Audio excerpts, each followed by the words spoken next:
I don't think it's anything like a duck, or you have to move up again to prove you're the best pound for pound when you already are you've done 3 weight classes and jumped 2, and you're still not even, you're still growing, you're not there yet. I think Devin is a great fighter. He got a great mentality.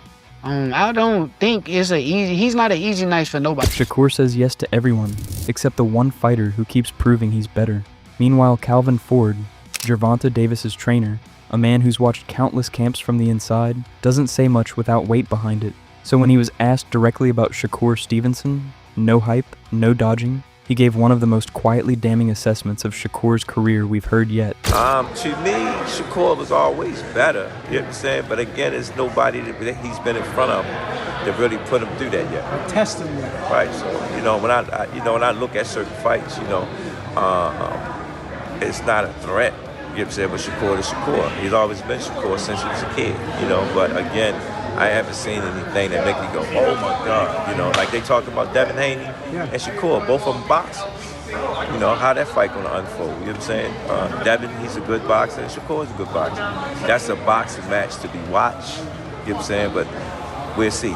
But Ford didn't stop at sizing up the skill level. He went further, weighing in on the styles, giving Bill Haney some respect for how he's maneuvered things, and landing on something bigger than just one fight. What this matchup could actually mean for boxing right now. That's a good question, because Devin can box. And Shakur, he's a master at what he does. You know what I'm saying? Like I said again, it's a good matchup for both of them if the fight happens.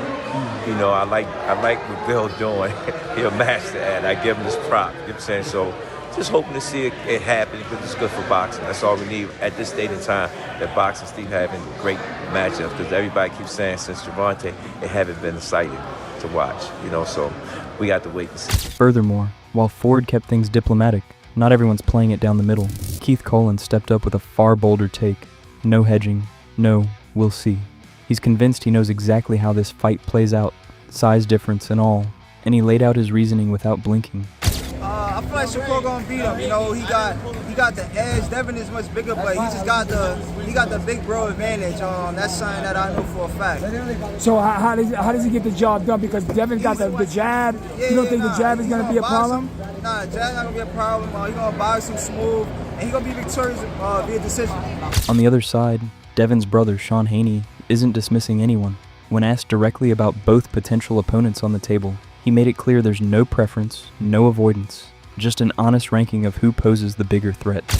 It doesn't matter to me, like whoever, I just want to see both of the fights happen. So I don't want to fight Keyshawn and then Shakur doesn't fight, or I don't want us to fight Shakur and then Keyshawn doesn't fight. I want both of them to fight, back to back if we can, do it back to back.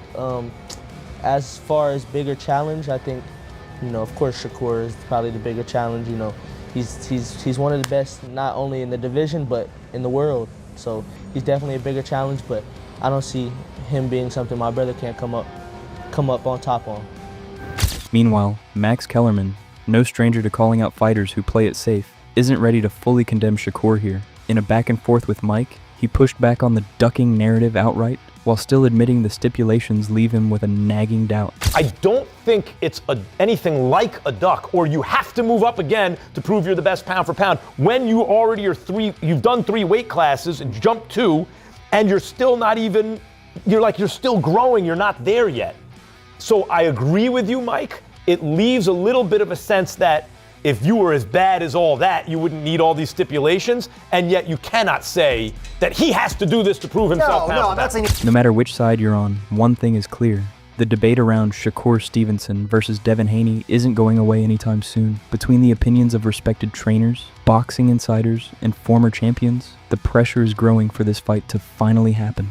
If they meet in the ring, who wins? Shakur Stevenson or Devin Haney, and why? Drop your honest answer down below.